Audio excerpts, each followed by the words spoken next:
Hi நண்பா, இந்த ஒரு வீடியோவுல நடிகர் ஏகே சார் மற்றும் விஜய் சார் எடுக்காத முடிவை நடிகர் சூர்யா சார் வந்து பாத்தீங்கன்னா தன்னோட அடுத்த திரைப்படத்திற்காக ஒரு அதிரடியான முடிவு வந்து எடுத்திருக்கிறாங்க.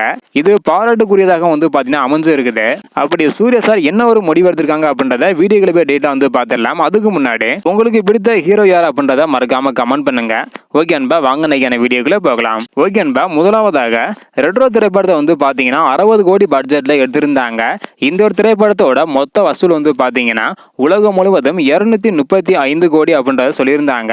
குறைவான பட்ஜெட்ல படத்தை எடுத்த காரணத்தினால மிகப்பெரிய அளவுல வந்து பாத்தீங்கன்னா லாபம் வந்து கிடைச்சிருக்குது. அது மட்டும் இல்லாம சூர்யா சார் 40 கோடி வரை சம்பளமும் வாங்கியிருந்தாங்க ரெட்ரோ திரைப்படத்திற்காக.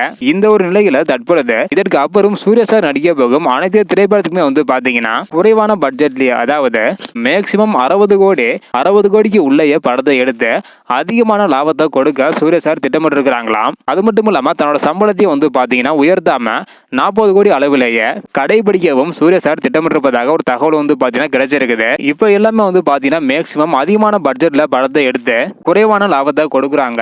அது மட்டும் இல்லாம ஒரு சில திரைப்படம் அதிகமான பட்ஜெட்ல எடுக்கிற காரணத்தினால தோல்வி திரைப்படமாக வந்து பாத்தீங்கன்னா அமைஞ்சிருக்குது.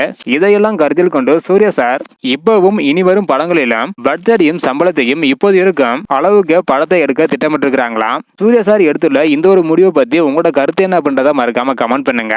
ஓகே அன்பா, தேங்க்யூ.